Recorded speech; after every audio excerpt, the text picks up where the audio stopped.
After leaving Vienna, and long before you come to Budapest, the Danube enters a region of singular loneliness and desolation, where its waters spread away on all sides regardless of a main channel, and the country becomes a swamp for miles upon miles, covered by a vast sea of low willow bushes. On the big maps, this deserted area is painted in a fluffy blue, growing fainter in color as it leaves the banks, and across it may be seen in large straggling letters the word Sumpf, meaning marshes. In high flood, this great acreage of sand, shingle beds, and willow-grown islands is almost topped by the water, but in normal seasons the bushes bend and rustle in the free winds, showing their silver leaves to the sunshine in an ever-moving plain of bewildering beauty. These willows never attain to the dignity of trees. They have no rigid trunks. They remain humble bushes, with rounded tops and soft outline, swaying on slender stems that answer to the least pressure of the wind, supple as grasses, and so continually shifting that they somehow give the impression that the entire plain is moving and alive. For the winds send waves rising and falling over the whole surface, waves of leaves instead of waves of water, green swells like the sea, too, until the branches turn and lift, and then silvery white as their underside turns to the sun. Happy to slip beyond the control of the stern banks, the Danube here wanders about at will among the intricate network of channels intersecting the islands everywhere with broad avenues, down which the water pours with a shouting sound, making whirlpools, eddies, and foaming rapids, tearing at the sandy banks, carrying away masses of shore and willow clumps, and forming new islands innumerably which shift daily in size and shape and possess at the best an impertinent life, since the flood time obliterates their very existence. Properly speaking, this fascinating part of the river's life begins soon after leaving Pressburg, and we, in our Canadian canoe, with gypsy tent and frying pan on board, reach it on the crest of a rising flood about mid-July. That very same morning, when the sky was reddening before sunrise, we had slipped swiftly through the still sweeping Vienna, leaving it a couple of hours later a mere patch of smoke against the blue hills of Wienerwald on the horizon.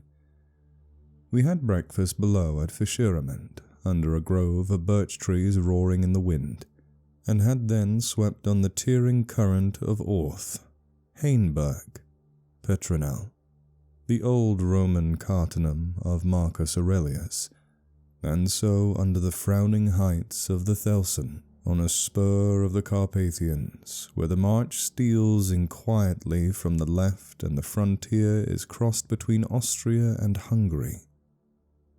Racing along at 12 kilometers an hour soon took us well into Hungary, and the muddy waters, sure sign of flood, sent us aground on many a shingle bed, and twisted us like a cork in many a sudden belching whirlpool before the towers of Pressburg, Hungarian Pazzoni, showed us against the sky, and then the canoe, leaping like a spirited horse, flew at top speed under the grey swells, negotiated safely the sunken chain of the Fliegend Brook ferry, turned the corner sharply to the left, and plunged on yellow foam into the wilderness of islands, sandbanks, and swampland beyond, the land of the Willows. The change came suddenly, as when a series of bioscope pictures snaps down on the streets of a town and shifts without warning into the scenery of lake and forest. We entered the land of desolation on wings, and in less than half an hour there was neither boat nor fishing hut, nor red roof, nor any single sign of human habitation and civilization within sight.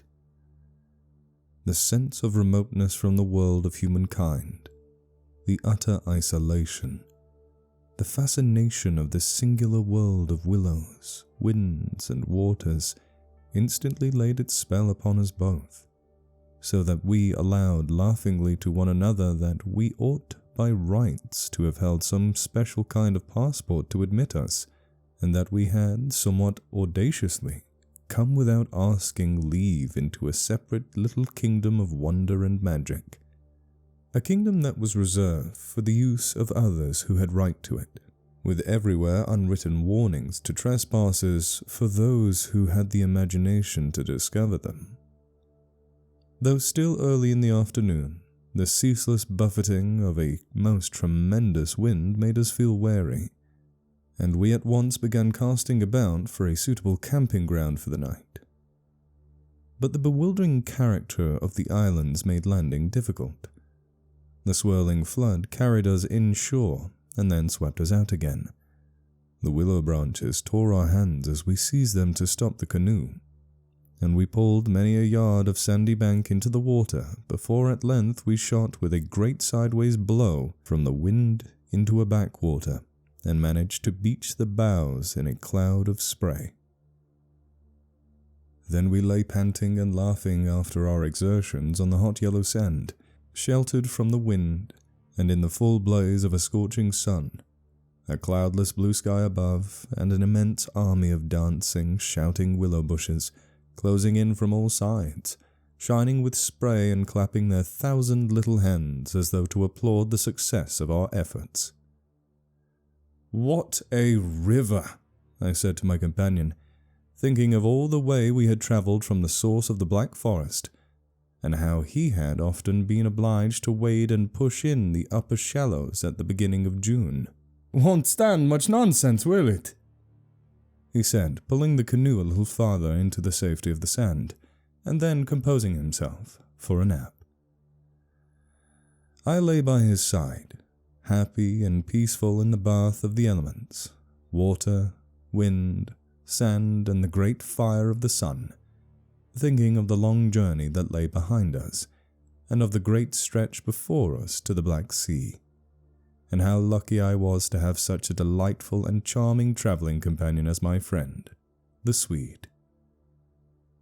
We had made many similar journeys together, but the Danube, more than any other river I knew, impressed us from the very beginning with its aliveness.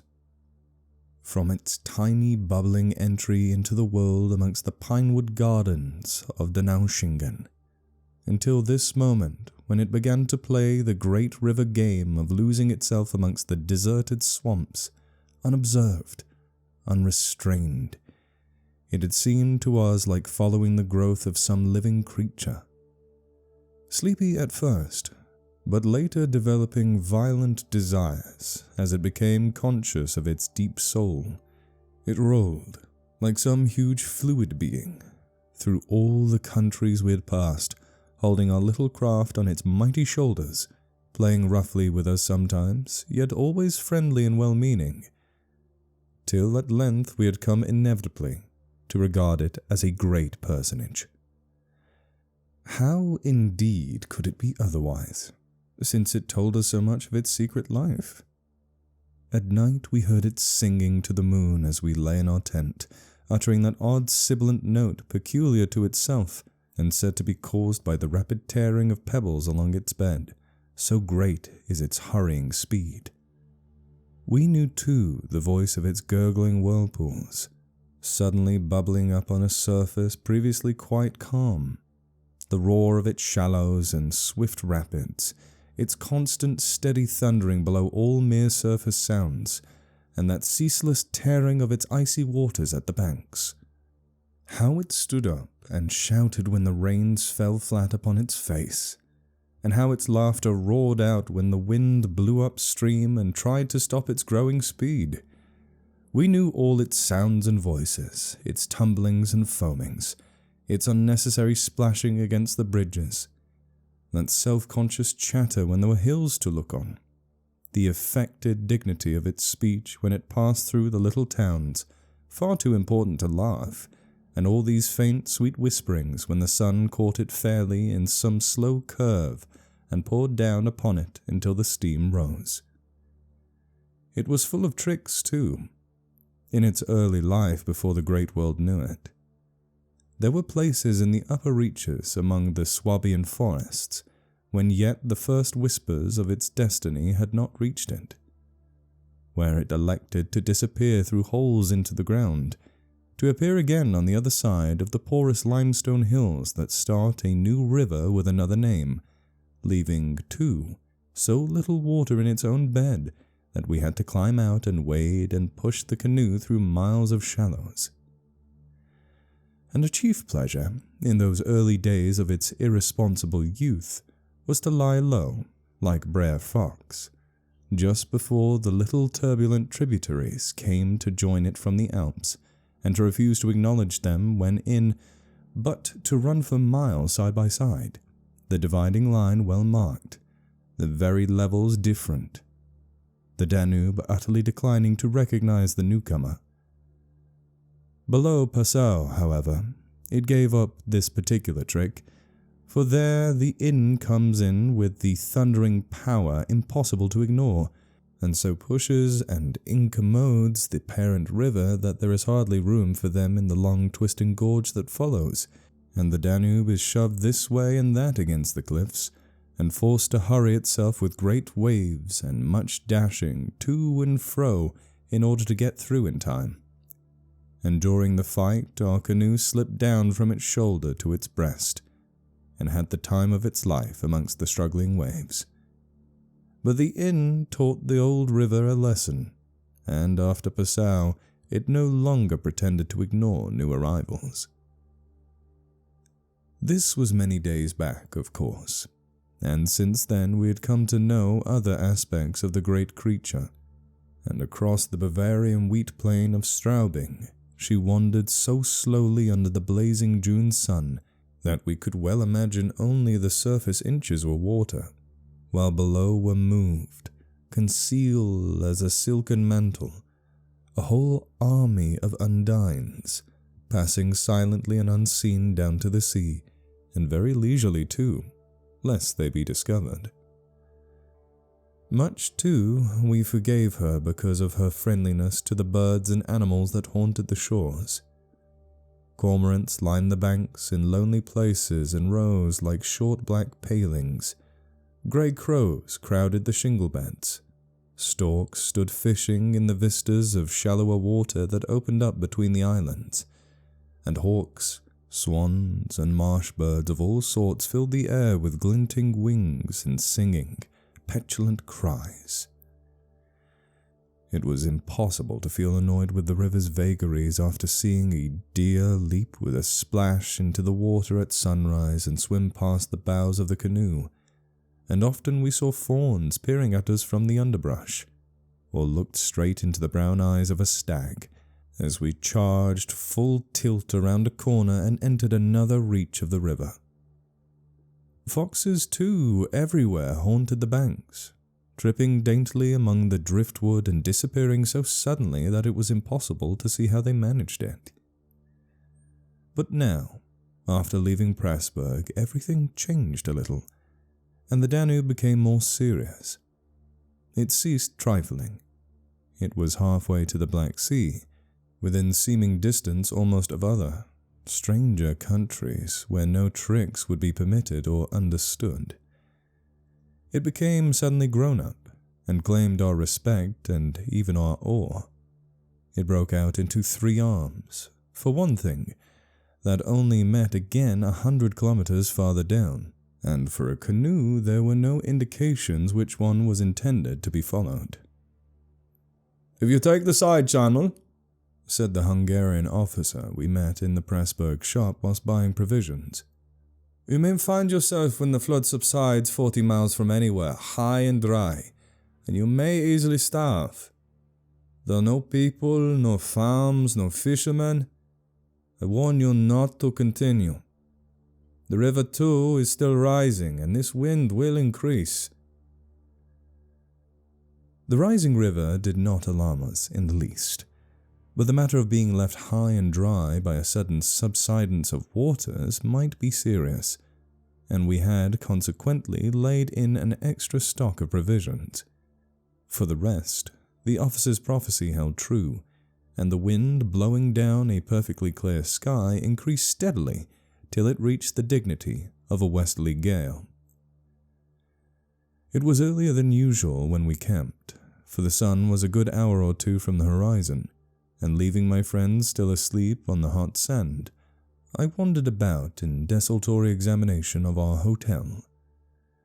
The island, I found, was less than an acre in extent, a mere sandy bank standing some 2 or 3 feet above the level of the river. The far end, pointing into the sunset, was covered with flying spray which the tremendous wind drove off the crest of the broken waves. It was triangular in shape, with the apex upstream. I stood there for several minutes, watching the impetuous crimson flood bearing down with a shouting roar, dashing in waves against the bank as though to sweep it bodily away, and then swirling by in 2 foaming streams on either side. The ground seemed to shake with the shock and rush, while the furious movement of the willow bushes as the wind poured over them increased the curious illusion that the island itself actually moved.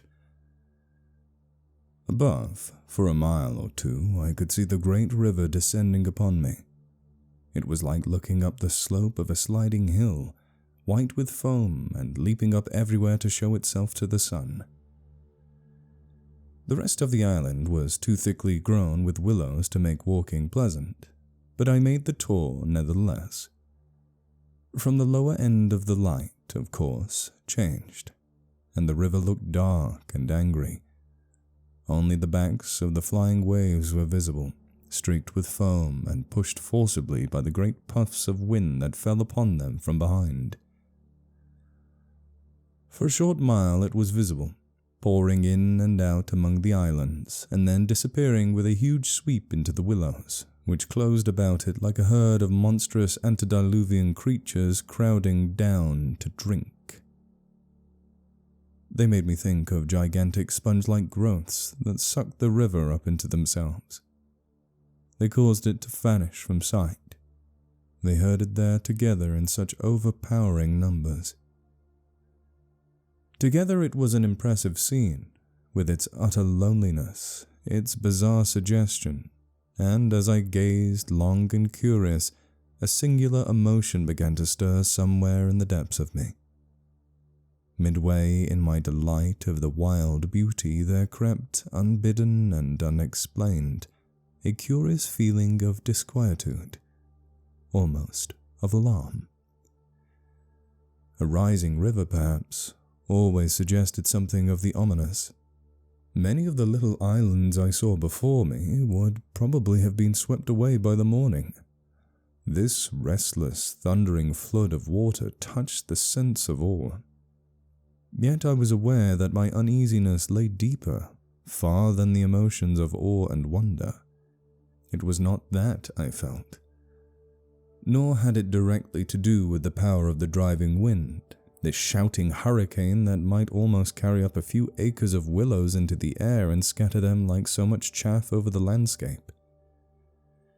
The wind was simply enjoying itself, for nothing rose out of the flat landscape to stop it, and I was conscious of sharing its great game with a kind of pleasurable excitement. Yet this novel emotion had nothing to do with the wind. Indeed, so vague was the sense of distress I experienced that it was impossible to trace it to its source and deal with it accordingly, though I was aware somehow that it had to do with my realization of our utter insignificance before this unrelenting power of the elements about me. The huge grown river had something to do with it too, a vague, unpleasant idea that we had somehow trifled with these great elemental forces in whose power we lay helpless every hour of every day and night. For here, indeed, they were gigantically at play together, and the sight appealed to the imagination. But my emotion, so far as I could understand it, seemed to attach itself more particularly to the willow bushes, To these acres and acres of willows, crowding, so thickly growing there, swarming everywhere the eye could reach, pressing upon the river as though to suffocate it, standing in dense array mile after mile beneath the sky, watching, waiting, listening. And apart, quiet from the elements, the willows connected themselves subtly with my malaise, attacking the mind insidiously somehow by reason of their vast numbers, and contriving in some way or other to represent to the imagination a new and mighty power, a power moreover not altogether friendly to us. Great revelations of nature, of course, never fail to impress in one way or another, and I was no stranger to moods of the kind. Mountains overawe and oceans terrify, while the mystery of great forests exercise a spell peculiarly its own. But all of these, at one point or another, somewhere link on intimately with human life and human experience. They stir comprehensible, even if alarming, emotions. They tend on the whole to exalt. With this multitude of willows, however, it was something far different, I felt. Some essence emanated from them that besieged the heart. A sense of awe awakened, true, but of awe touched somewhere by a vague terror. Their serried ranks, growing everywhere darker about me as the shadows deepened, moving furiously yet softly in the wind, woke in me the curious and unwelcome suggestion that we had trespassed here upon the borders of an alien world, a world where we were the intruders, a world where we were not wanted or invited to remain, where we ran grave risks, perhaps. The feeling, however, though it refused to yield its meaning entirely to analysis, did not at the time trouble me by passing into menace. Yet it never left me quite, even during the very practical business of putting up the tent in a hurricane of wind and building a fire for the stew-pot. It remained, just enough to bother and perplex, and to rob a most delightful camping ground of a good portion of its charm. To my companion, however, I said nothing, for he was a man I considered devout of imagination. In the first place, I could never have explained to him what I meant, and in the second, he would have laughed stupidly at me if I had. There was a slight depression in the center of the island, and here we pitched the tent. The surrounding willows broke the wind a bit. "A poor camp," observed the imperturbable Swede when at last the tent stood upright. "No stones and precious little firewood. I'm for moving on early tomorrow, eh? This sand won't hold anything." But the experience of a collapsing tent at midnight had taught us many devices, and we made the cozy gypsy house as safe as possible, and then set about collecting a store of wood to last till bedtime. Willow bushes dropped no branches, and driftwood was our only source of supply. We hunted the shores pretty thoroughly. Everywhere the banks were crumbling as the rising flood tore at them and carried away great portions with a splash and a gurgle. "The island's much smaller than when we landed," said the accurate Swede. "It won't last long at this rate. We better drag the canoe close to the tent and be ready to start at a moment's notice. I shall sleep in my clothes." He was a little distance off, climbing along the bank, and I heard his rather jolly laugh as he spoke. "By Jove!" I heard him call a moment later, and turned to see what had caused his exclamation, but for the moment he was hidden by the willows, and I could not find him. "What in the world is this?" I heard him cry again, and this time his voice had become serious. I ran up quickly and joined him on the bank. He was looking over the river, pointing at something in the water. "Good heavens! It's a man's body!" he cried excitedly. "Look!" A black thing, turning over and over in the foaming waves, swept rapidly past. It kept disappearing and coming up to the surface again. It was about 20 feet from the shore, and just as it was opposite to where we stood, it lurched around and looked straight at us. We saw its eyes reflecting the sunset, and gleaming an odd yellow as the body turned over. Then it gave a swift, gulping plunge, and dived out of sight in a flash. "An otter, by gad!" we exclaimed in the same breath, laughing. It was an otter, alive, and out on the hunt, yet it had looked exactly like the body of a drowned man, turning helplessly in the current. Far below it came to the surface once again, and we saw its black skin, wet and shining in the sunlight. Then too, just as we turned our backs, our arms full of driftwood, another thing happened to recall us to the riverbank. This time it really was a man, and what was more, a man in a boat. Now a small boat on the Danube was an unusual sight at any time, but here in this deserted region at flood time, it was so unexpected as to constitute a real event. We stood and stared. Whether it was due to the slanting sunlight or the refraction from the wonderfully illuminated water, I cannot say, but whatever the cause, I found it difficult to focus my sight properly upon the flying apparition. It seemed, however, to be a man standing upright in a sort of flat-bottomed boat, steering with a long oar and being carried down the opposite shore at a tremendous pace. He apparently was looking across in our direction, but the distance was too great and the light too uncertain for us to make out very plainly what he was about. It seemed to me that he was gesticulating and making signs at us. His voice came across the water to us shouting something furiously, but the wind drowned it out so that no single word was audible.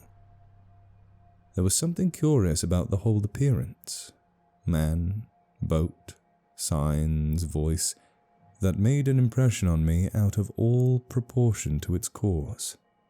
"He's crossing himself," I cried. "Look, he's making the sign of the cross."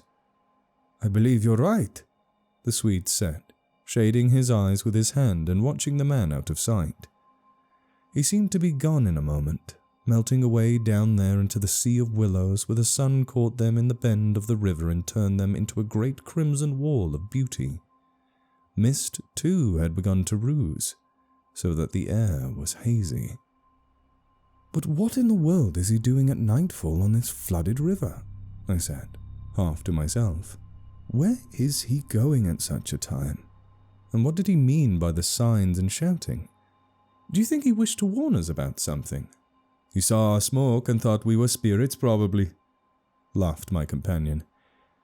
"These Hungarians believe in all sorts of rubbish.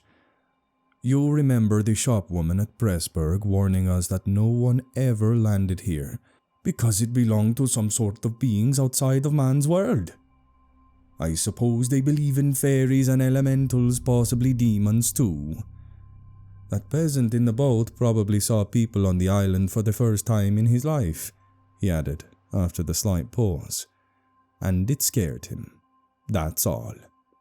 The Swede's tone of voice was not convincing, and his manner lacked something that was usually there.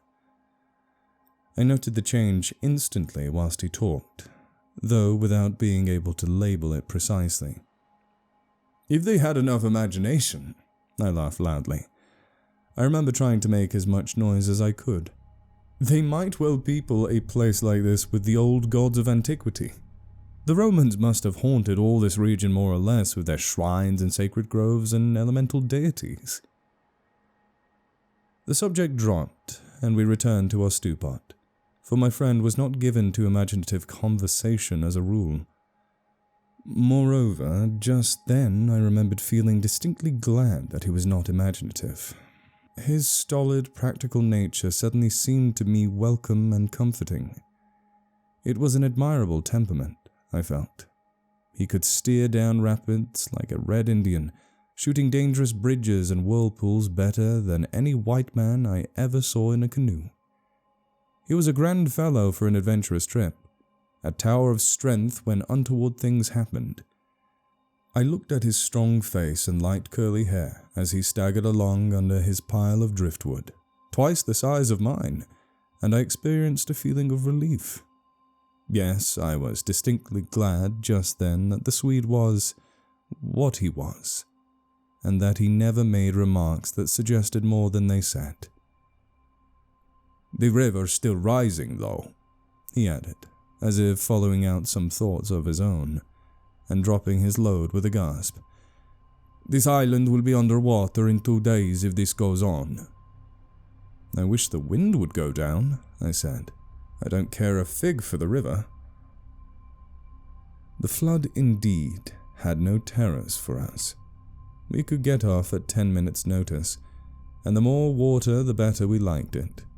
It meant an increasing current and the obliteration of the treacherous shingle beds that so often threatened to tear the bottom of our canoe.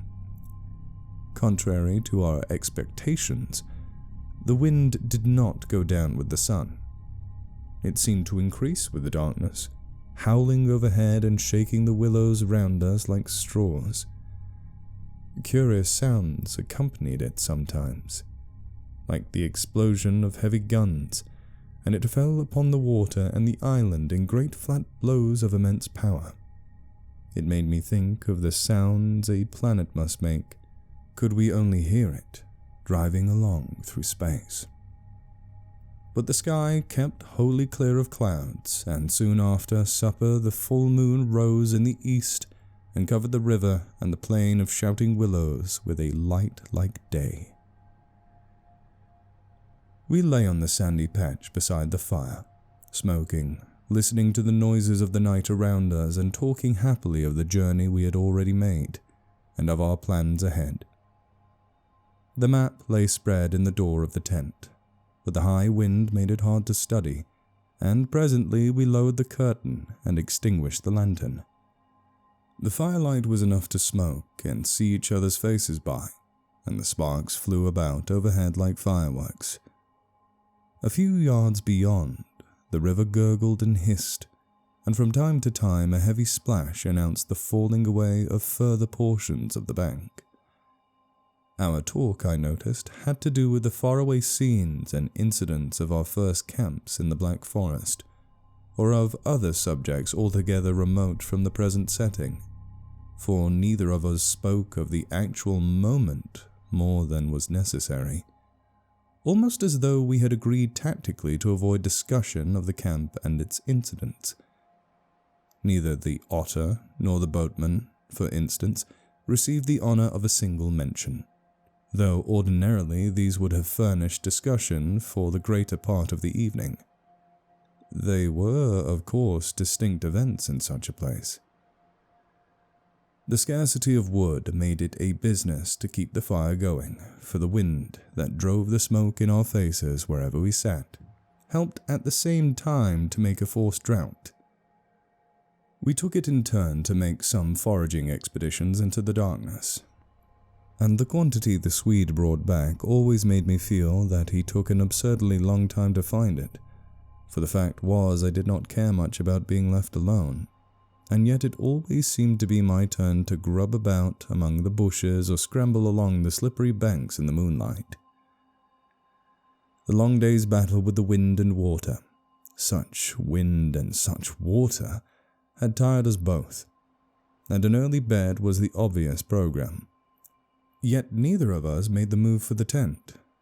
We lay there, tending to the fire, talking in desultory fashion, peering about us into the dense willow bushes, and listening to the thunder of wind and river. The loneliness of the place had entered our very bones, and the silence seemed natural, for after a bit the sound of our voices became a trifle unreal and forced. Whispering should have been the fitting mode of communication, I felt, and the human voice, always rather absurd amid the roar of the elements, now carried with it something almost illegitimate. It was like talking out loud in church, or in some place where it was not lawful, perhaps not quite safe, to be overheard. The eeriness of this lonely island, set among a million willows, swept by a hurricane, and surrounded by hurrying deep waters, touched us both, I fancy. Untrodden by man, almost unknown to man, it lay there beneath the moon, remote from human influence, on the frontier of another world, an alien world, a world tenanted by willows only, and the souls of willows. And we, in our rashness, had dared to invade it, even to make use of it. Something more than the power of its mystery stirred in me as I lay on the sand, feet to fire, and peered up through the leaves at the stars. For the last time I rose to get firewood. "When this is burnt up," I said firmly, "I shall turn in." And my companion watched me lazily as I moved off into the surrounding shadows. For an unimaginative man, I thought he seemed unusually receptive that night, unusually open to the suggestion of things other than sensory. He too was touched by the beauty and loneliness of the place. I was not altogether pleased, I remember, to recognize this slight change in him, and instead of immediately collecting sticks, I made my way to the far point of the island, where the moonlight on plain and river could be seen to better advantage. The desire to be alone had suddenly come upon me. My former dread returned at once.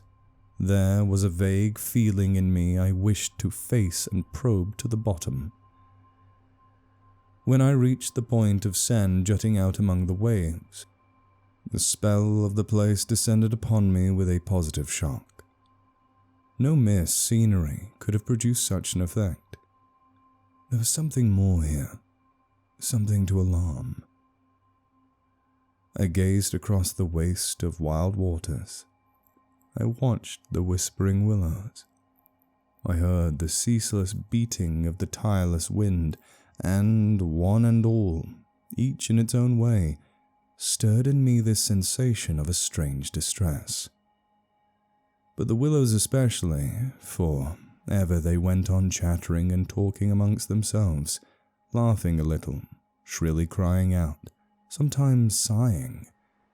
But what it was they made so much to do about belonging to the secret life of the great plain they inhabited, and it was utterly alien to the world I knew, or to that of the wild yet kindly elements.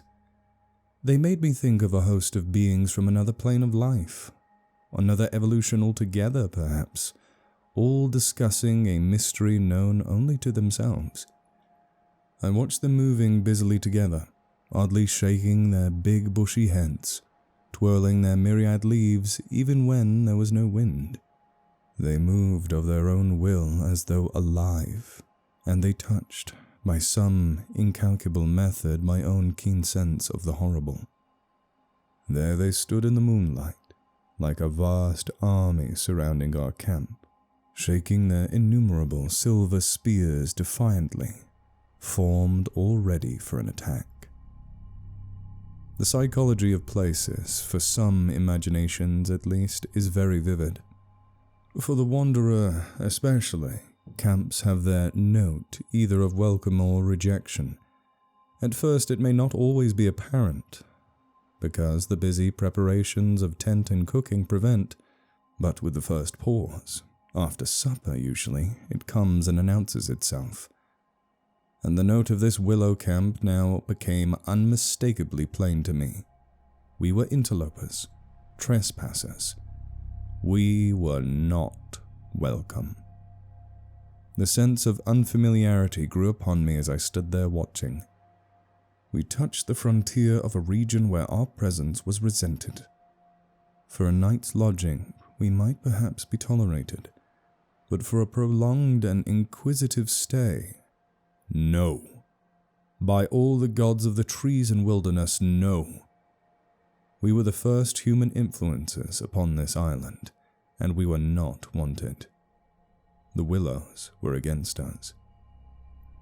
Strange thoughts like these, bizarre fancies, born I know not whence, found lodgment in my mind as I stood listening. What, I thought, if, after all, these crouching willows proved to be alive? If suddenly they should rise up like a swarm of living creatures, marshaled by the gods whose territory we had invaded, sweep towards us off the vast swamps, booming overhead in the night, and then settle down. As I looked, it was so easy to imagine they actually moved, crept nearer, retreated a little, huddled together in masses, hostile, waiting for the great wind that should finally start them a-running. I could have sworn their aspect changed a little, and their ranks deepened and pressed more closely together. The melancholy shrill cry of a night bird sounded overhead, and suddenly I nearly lost my balance as the piece of bank I stood upon fell with a great splash into the river, undermined by the flood. I stepped back just in time and went on hunting for firewood again, half laughing at the odd fancies that crowded so thickly into my mind and cast their spell upon me. I recalled the Swede's remark about moving on next day, and I was just thinking that I fully agreed with him, when I turned with a start and saw the subject of my thoughts standing immediately in front of me. He was quite close. The roar of the elements had covered his approach.